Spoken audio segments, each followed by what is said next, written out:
Hi, hello, welcome to a slightly different video than what I usually do on this channel.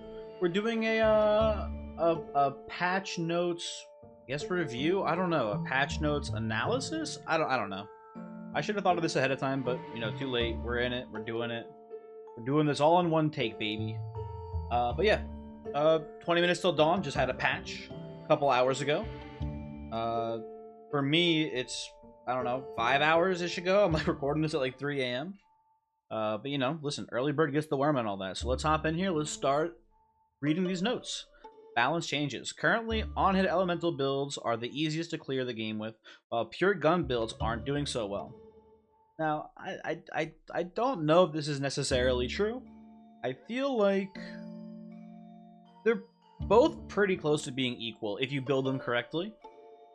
Maybe that's just because I relied too much on Diamond's various buffing abilities, but like I feel like elemental builds kind of suck unless you're Spark. I feel like Spark is kind of what makes the elemental builds work. So if we're saying that like elemental builds are too strong with Spark, I feel like it's fair to say that gun builds are equally strong on Diamond, and maybe even stronger. Like I don't know. I think this is contentious personally, but whatever. I made some balance adjustments to hopefully make more builds viable at clearing the game. I've also reworked the crossbow and fire cannon to hopefully make them more unique. There will be more balance changes to come in the future, as well as new upgrade perks, characters, and weapons, so stay tuned for that. This is pretty exciting news here. All of this is pretty exciting. The crossbow and fire cannon rework are both pretty cool. New upgrades, new characters and weapons are also great. I'm really more excited about characters and weapons. Perks, a little bit cautious about. It is possible that if they add too many perks into the game, it'll be too hard to assemble the build that you want, which is, potentially scary. Like, Snake RX, in my opinion, had this sort of similar issue where, well, it's not even being really developed too much right now as far as I can tell, but you got to the point where builds were harder to make because there were too many perks. Finding the right perks was too hard. But anyway, not that important. We're talking about 20 minutes till dawn, not Snake RX. Until it happens, it's not an issue, right? But something to keep in mind. More perks, not necessarily a good thing, but probably a good thing. More perks does equal potentially more build diversity, which would be a good thing for this game for sure. Now the weapon reworks, really cool. Specifically, the crossbow seems pretty good. I think I'm gonna probably splice in some footage here of both the crossbow and the fire cannon in action while talking about it. Crossbow, it now, as you can see here in the weapon description here, the passive has been changed to a charge shot instead. The charge shot, very, very powerful, right? It's not like, it's not weak, is what I'll say. The previous crossbow passive felt very weak. This, way more impactful. Just magnitude stronger of a weapon. I would, it's hard to say, like, numbers, but, like, I don't think it's crazy to say it's like a 5 times as stronger of a weapon now, or something like that. I don't know. Again, how do you quantify that? There's no real actual way. It just feels so much better, so much. It's more fun. It's just great. It's just great. I'm happy with the crossbow. The fire cannon, I'm a little bit more skeptical about. I don't like it. I don't like it that much still. It's better. It's better than the old fire cannon, I think. I think that's pretty obvious. It's now a shorter range gun, but the shots seem to pierce quite a bit, which is good. Very good. And obviously faster fire rate is good, but the shorter range is a little bit concerning, mainly because the gun lacks upfront damage. So A, needing to get close to enemies to damage them, and then B, lacking burst damage means it's going to be harder to actually, like, push through a mob of enemies, especially if you're trying to run. So I'm a skeptical about the fire cannon. It probably still works pretty well in, like, Spark elemental builds, but I tried playing it with Scarlet. Scarlet is the fire character. You think it would work pretty well? I don't think it's that good. I think it still struggles quite a bit, personally. But, I only played one run with both these guns, so my opinion, take it with a grain of salt there for sure. I haven't played with the new bat gun. It's a buff. It's a big buff, actually, and it seems to be more focused on bouncing now, which is kind of cool. Good to see more bounce support. I feel like Pierce kind of just tends to work a lot better right now in the current state of the game, so I'm excited to try a bat gun bounce build. We'll see what happens, right? Dual SMGs. I think this is overall a decent nerf, I guess. But I don't know. Right? If we well, I don't know. It's more or less the same, right? So the reload is faster. It's 20% faster, and then the magazine is it's not 20%. It's 25% smaller. So it's a net DPS loss, I would say, right? Well, you know, again, according to the devs, or dev, I think it's a solo dev. Sorry, according to the dev, currently elemental builds are overtuned. Whether or not they are, again, don't necessarily agree, but in their mind, dual SMGs are the best elemental gun, which I think is probably true. I think that's fair to say.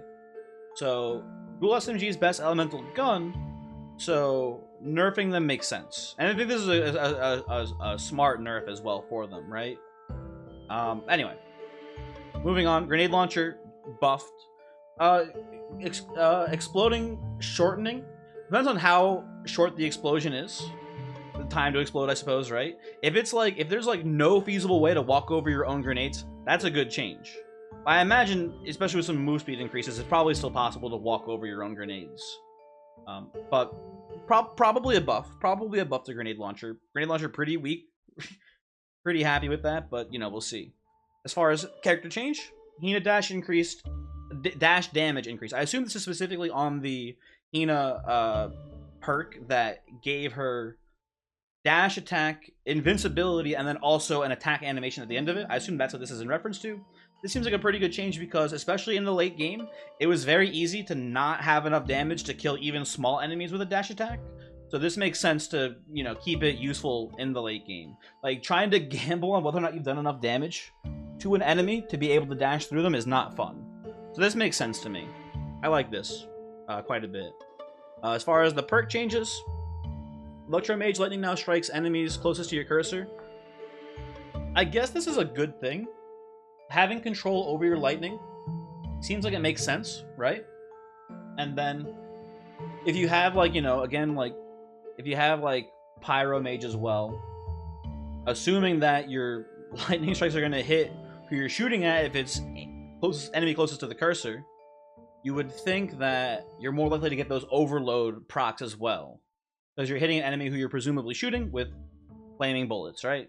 That's probably a good thing overall. Having more control over your lightning should be a positive. So yeah, fine, right? Glare damage increased from 5 to 25. Glare was terrible before. It's probably still pretty bad even with the damage increase. Late game, 25 damage every 2 seconds feels pretty low. Like, I don't know how helpful that's going to be, but we'll see. Dragon Pierce +1. That seems really strong, but summons are still very weak, I think, in the current state of the game. But, you know, hey, pacifist run is easier now, so that's good news, right? Power shot damage increased from 25 to 35%. Pretty big deal, right? It's only a 10% increase, but if you think about the actual perk itself, right? Going from 25 to 35%, that's effectively a 40% increase to the skill, right? 10% of 25, or 40% of 25 is 10%, right? You get what I'm saying, hopefully. Math is tough. But yeah, it's a pretty big increase on the power shot. Big shot, also a 10% increase. Overall, less, you know, in the grand scheme of things. Not as significant of a buff, but pretty good. Again, I feel like bullet builds aren't that weak, but maybe I'm dumb. I could be the dumb one. I could definitely be the dumb one here. I don't know. But it seems like this is just better for me. So I'm happy with that. Fresh clip, damage increased after reloading from 30 to 50. This is, like, pretty good for specific builds as well. The crossbow build, so the whole thing, before this would have been really good. Now, for the crossbow, I don't know how useful this is, because you have to keep in mind, when you reload your gun, you then have to charge the shot. And I don't know how fast the shot takes, but if you don't shoot it, like, immediately, once you fully charge it, the timing is going to be pretty tight to get that damage bonus on fresh clip specifically. For things like shotguns, things like, I don't know, revolver, whatever. You're going to reload and you're going to immediately just slam the mouse button probably, or hold the mouse button down just to shoot. So it's you know, again, damage increase for guns, hooray. Firestarter, a little bit nerfed. Maybe they want the deer to be harder. From my understanding, people oftentimes take Firestarter so that way they can have a better fight against the deer. Not a huge deal. I didn't like relying on Firestarter. It seems like it's hard to use. By design, I imagine, right? But it's very easy for like just an enemy squid man just to, you know, Mr. President the Firestarter shot. So it being worse, you know, harder for elemental builds. Probably not a big deal though overall. I don't know, whatever. Frostbite. Big nerf to Frostbite. Frostbite Shatter. By the way, I don't think Frostbite Shatter should be an elemental build thing. Frostbite Shatter is good in every build. It's even like kind of okay in summoning builds, because if you can get like, if you're not playing a grenade launcher, if you can get like Shatter to like, or not Shatter, Splinter to spread shots on death, it can do great work for you. So this, I think, is fair, because again, I consider this less an elemental build and more just good in every build, like universally good, with the exception again maybe like actually probably summon builds aren't that good for it, but summon builds kind of suck anyway, so who cares? But Frostbite Shattered being nerfed like this, probably appropriate. Too strong before. Whatever. Enemies, a little bit easier in the early game. I never had much of an issue with the actual enemies in this time frame, I feel like, in this window. But I don't know. Maybe I'm wrong. I feel like specifically after the 10-minute mark is where things get really tough. Sometimes, but whatever. And then buffing Shogoth. Probably a good choice. I don't know. Whatever. Fix a bug where Magic Sight wasn't applying all on-hit effects. That's a good thing. I never paid attention to Magic Sight. I just assumed that it was applying on-hit effects. Good to see that that is working now. Maybe it'll be really strong, right? Hard to say. Fix a bug that would cause a gun to keep reloading non-stop if canceling out of it with Hena's dash, which effectively gave the player infinite ammo. I didn't know about that. Damn, that would have been cool. Oh well. Fix a bug that caused trees to do 0 damage to the player. I just thought that trees did 0 damage to the players. I didn't know this was a bug. I guess it's good that it's fixed. I thought it was like a thing where if you touch a tree, it bounced you back, but then didn't do damage on purpose. Watch out for trees, I guess, right? Fix a bug where if Guardian activated off of one of Lilith's spirits, it would cause spirits, bullets, and enemies to stop moving. I've like basically never played Lilith. I think I played her like once or twice to see what her spirits did, but whatever. Hooray. Fix a bug that would cause the game to crash if Guardian activated off of Hena's Shadow Clone. Good that that's good. Yeah, these are, you know, bug fixes, always good, right? Unless they fix something that was fun before and now it sucks, but that doesn't seem to be the case here. I mean, I guess, like, you know, getting infinite bullets is kind of cool, but obviously not intended. So, oh, you know what? Actually, this is, I noticed this in the pacifist video where it felt like Enhanced Shadow didn't increase the clone's attack speed. That's good to know that that's fixed now. Hooray. I'm not crazy. One more thing I want to talk about here. Before we wrap this up, there is a change to... There's a quality of life thing that was implemented that for some reason isn't in the patch notes that I noticed when I was playing, specifically with the fire cannon. The fire cannon, or all guns that have bullets, when you stop firing them, if the magazine still, or if the magazine has room for bullets, it will automatically reload the gun for you. It's just a quality of life change. There is some weird stuff where it kind of like cannibalizes certain abilities, like the I forget the name of it. The ability where you shoot shots all around you when you reload. If it does the automatic reload and your gun is not empty, if you have like half a magazine and the automatic reload triggers and you let it finish the reload, you will not get that fan of bullets around you. Not a huge deal. Probably overall a net positive, but just wanted to point out that that is a thing in the game that for some reason isn't in the patch notes. And as far as I can tell, wasn't in the game before, or maybe I'm losing my damn mind.